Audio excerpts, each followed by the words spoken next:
For those with kidney disease, uncertainty and suffering are often part of life's story. But when a living donor appears, the story gets rewritten and happy endings become possible. For 10 years, best friends Nikki Reed and Teresa Ackerman shared a special relationship. Today, they share a kidney. But before Teresa became Nikki's donor, Nikki's life was difficult. There were times when I'd have to go grocery shopping and I'd get in the car, I'd drive over to the grocery store and I'd sit in the car and go, I don't have the energy to go in the store, and go to the back of the store to get the milk. She was really sick. She was thin, she was vomiting, she was coughing a lot and trying to get her breath. We talked about her possible dying if she didn't get either a cadaver's or a live kidney or, a miracle, something. The first miracle came when Teresa was a perfect match. The second was the transplant that changed Nikki's life overnight. The first time going out and doing like 3 or 4 errands in a row was like, wow, this is like really cool.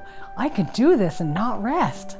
I tell Teresa, I got up in the middle of the night. I walked out of my room without, being tethered to this machine. I went to the bathroom. I went to the bathroom. I didn't have to wait to unhook. She's a friend I chose, but she's also like the family member I never had. She keeps the sane part of me intact, and but she really means the world to me, and I love her very much. Aww. She's my best friend. Living donors make new experiences possible. For Kaa Fodrell, whose mother Kimberly became her donor, a new life started when she was less than a year old. Due to a rare genetic disease, Kaa was born in renal failure. They said she wouldn't live past a month if we didn't do anything, and if we did, she would probably still pass, because it's a lot to do for a new child to be on dialysis, and I just didn't want my daughter going through that. When Kaa was 11 days old, Kim tearfully signed a DNR and transferred her to Newark Beth Israel Medical Center. That's where Dr. Isabel Roberti, a pediatric nephrologist, offered hope. She gave me the number to a lady that has her child has the same exact syndrome that my daughter has, and I spoke to her. And once I spoke to her and I heard her little girl speak in the background, that was it for me. I said, you start dialysis right now. After 11 months of home dialysis, Kaa received her mom's kidney. Today, she is thriving. Kaa today is a ball of fire. I cannot describe her as anything else. And I love it. I love it because I know where she's been and I know where she is today. Life today is also better for another mother and daughter. Jennifer Asusano was in her mid-30s and on dialysis when her mother, Lilia, knew that her daughter needed help. Just imagine how she feels in her body, how her body changes. Every time we pick her up, she would really feel very sick after dialysis. As soon as I heard that she needed a kidney and she will be, she needed a transplant, right away, I wanted to give my kidney. But Lilia and Jennifer were incompatible, so the renal transplant program at St. Barnabas suggested a kidney exchange. I just right away said, I'll do it if it's for her. As long as she can get a kidney, I will do it for her. Lilia was matched with the recipient, and Jennifer was matched with the donor. Yet Jennifer felt guilty. It means my mom's gonna go under the knife, it's some other guy's gonna go under the knife and, just to give me a kidney. And I was at the dialysis center for like 4 months. I see all these other people has been there for years. All the doctors kept telling me, Jennifer, parents will do anything, they will give their life to their children. She said, you need to take this, don't take this gift, and your mom wants to do it. Being a mother, that means you'll do everything for your daughter, for your kids. You'll give your life, I'm sure. I will give my life to them. Extremely grateful that I got a second chance at life. It's like she gave birth to me all over again, and with the help of some anonymous, generous donor. Amazing changes happen when living donors step up to help. For Reverend Louis Kissenweather, his daughter Liz restored her father's health. The 6 months prior to surgery is when I really noticed it. Coloring of the skin, weakness. There were times when I had to sit down on the chair and preach my sermon, whereas obviously most pastors stand up and preach. As her father's kidney disease was progressing, deciding what to do was easy. In my mind at that time, transplant was it, so when can we get this done? And I didn't really like the idea of having to take a kidney from one of my children. But nobody says no to Liz, so I took it. Sunday he came back to church, the first Sunday, everybody got up and clapped, and we even wanted to play the Rocky theme. It was a triumph of the Spirit for the Spirit, as the Reverend bounced right back. Because of Liz's gift, I had 3 more years of ministry before I retired, and that's just a wonderful gift. I can't tell you. I love being a pastor so much that I wouldn't have wanted to do without those 3 years. Today, newly retired, the Reverend is writing a devotional, and Liz is a source of inspiration. I have so many wonderful memories of my firstborn child. I'm her dad, so I wanted to always do the best I could for her, give her all the things she wanted, pour blessings into her life. And by God's grace, that's pretty much what happened as she grew up. Now, though as a father I wanted only the memory of my giving to my daughter Liz, of my providing for her, the roles have been reversed by her love and self-sacrifice. Now I remember that when her dad was diagnosed with stage 4 kidney disease, she turned the tables, she did the giving, a wonderful, healthy kidney. What a glorious gift, the gift of a new life. My life is not only the same, but even better, because finally my dad let me grow up and give something to him, because that's what adults do. Today, the Reverend and his wife are looking forward to a healthy future. A successful transplant gave a new future to Carolyn and Jerry Simons. They weathered the storm of Jerry's kidney disease together with humor and affection. As I said to Carolyn, I got a part-time job. And she says, "What is that? You went out and got a job?" I said, "Yeah.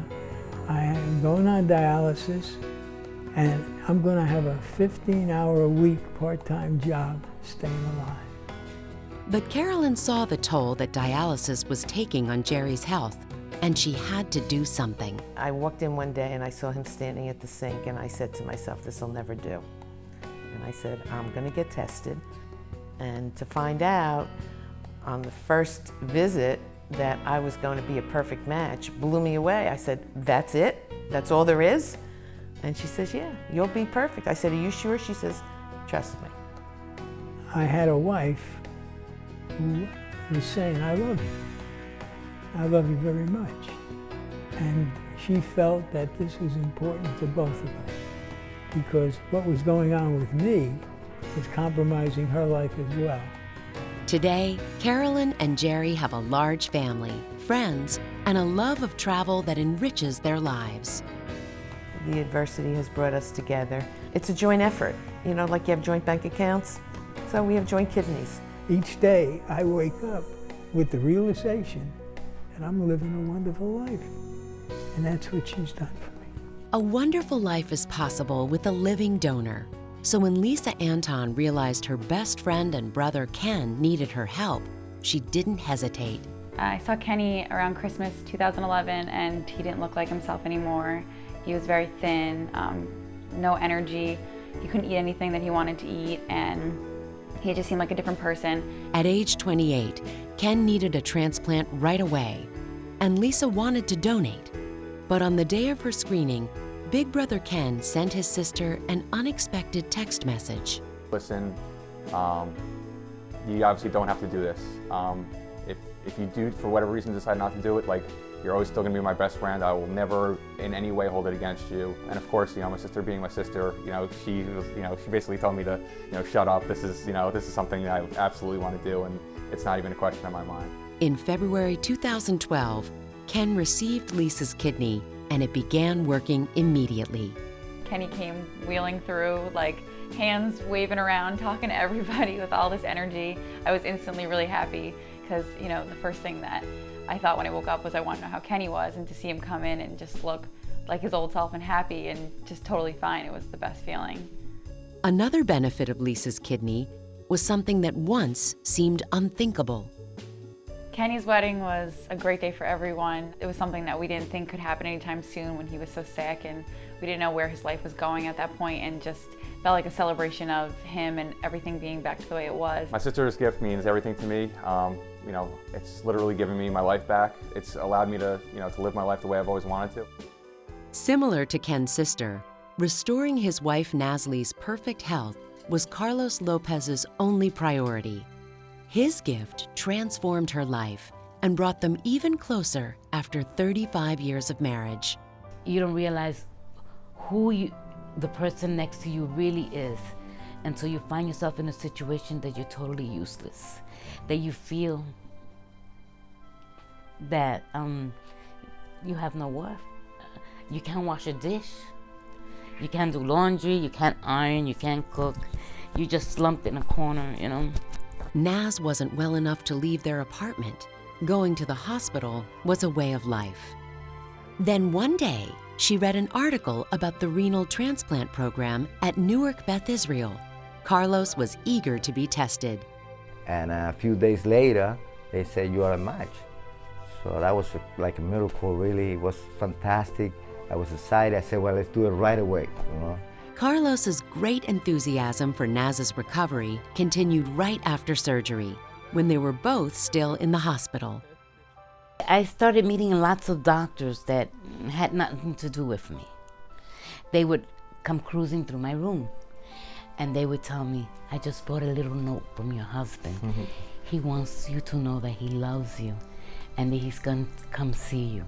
And they would go, it would be the blood person, it would be the x-ray man, it would be the lady who cleans the bathroom, it would be the girl who brings the breakfast tray. Anybody who passed by his room first, he would ask, are you gonna go see my wife? And if they said yes, he sent a message. Soon, Naz had more energy. She and Carlos could do all the things they had missed. I've been stuck at home after surgery, so we have a little space in the backyard, and he's made it like a little island away from home. So he's built it from scratch. There was weeds and rocks, and now I have tomatoes and flowers and daffodils in the spring and tulips and everything you can name up. There's a gazebo with a rocking chair where I can sit and rock. Today, the future is exciting as Carlos and Naz look forward to retiring to Puerto Rico. He's my hero. He gave me hope and he gave me more life, and I want to spend all these extra years, every single moment with him. Living donors are the real heroes. By giving a gift that transforms life, restores hope, and makes happy endings possible. To all the living donors and the renal transplant teams of Barnabas Health, we celebrate you, the lives you've saved, and the futures you've helped create. Good job. Oh, That's right.